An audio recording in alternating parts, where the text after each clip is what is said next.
This year, I will work with Congress and our military to finally repeal the law that denies gay Americans the right to serve the country they love because of who they are.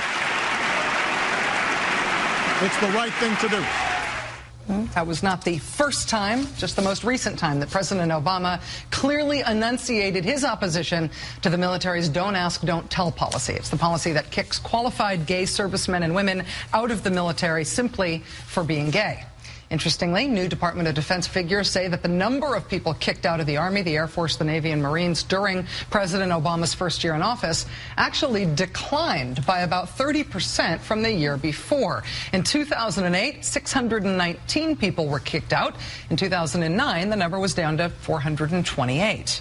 Tomorrow, for the first time since 1993, Don't Ask, Don't Tell will be debated at a congressional hearing. The Senate Armed Services Committee will hear testimony from Defense Secretary Bob Gates and the Chairman of the Joint Chiefs of Staff, Admiral Mike Mullen. They are expected to lay out the Pentagon's coming effort to end the ban.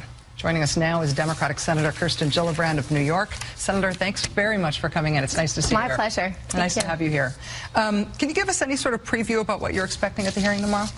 Well, I think Admiral Mullen and Secretary Gates will lay out some of the strategy for repeal policy. I think we will get testimony that this policy does undermine the military readiness of our armed services. So I'm looking forward to it. In terms of the Pentagon's options for implementing this, a number of proposals have been made by people who advocate getting rid of the policy, including an immediate moratorium. That's something that you tried to introduce legislation calling for a moratorium, implementing the policy until the full repeal could be arranged. Why do you think the White House hasn't pursued that?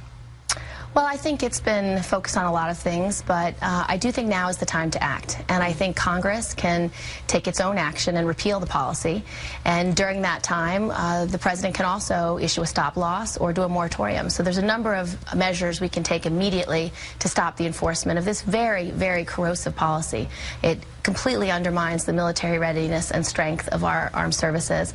And it's something that degrades and undermines the trust and integrity of our entire armed services. As a senator who's taken a keen issue in this subject, though, do you have a preference on whether this is done slowly or quickly, I guess? I'd like it to be done quickly. Yeah. We have two wars. We have terrorism threats everywhere in our United States, and we have to make sure that we have all the best and the brightest that are able to serving.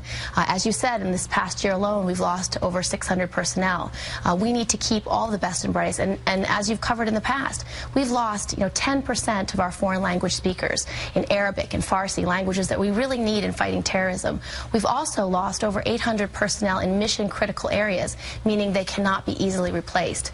So now is the time to repeal this policy because we have urgent security concerns that we need all the best and the brightest serving. This is going to be one of those issues in which the issues of the issue of the relationship between the military and the political world it has to be addressed overtly. Trying to be sort of sensitive about this, but essentially what I mean is that there will be questions as to whether or not the military knows what's best or politicians know what's best in terms of how to proceed here.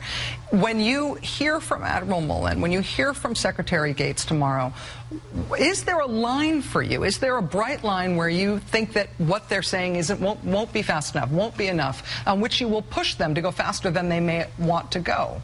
Well, I hope that they lay out their plans about how they will repeal this policy and how they will implement a repeal. Okay. Congress can act individually to do the repeal. And in other countries, if you look at the UK, for example, Britain repealed a similar policy in 1999, and it took only less than a year, the following year, to implement their repeal of their policy, and saw no suffering of military readiness or morale in their armed services. So it can be done, and it doesn't have to take a long time. I trust the military to make a decision about what the best way to implement is, but Congress can take action now and provide the leadership that's necessary to repeal this policy immediately.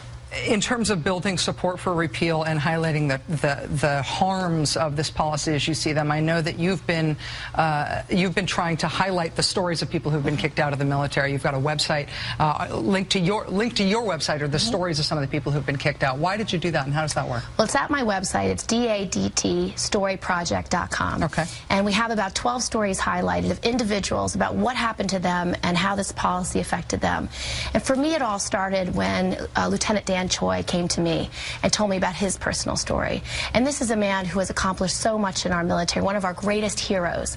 And he talked about how he was being asked to lie every day about who he fundamentally is, who he loves, who he spends his free time with, and the corrosive effect that has on the basic command structure.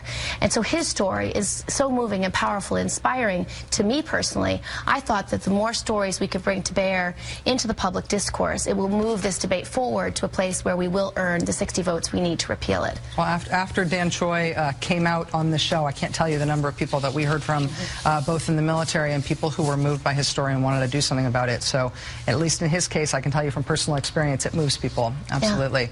Yeah. Senator Kirsten Gillibrand, it's really nice to have you here in person, and good luck tomorrow. I'll see you at the hearing, huh? See you at the hearing. Great. Nice to see you. Take care. Thanks.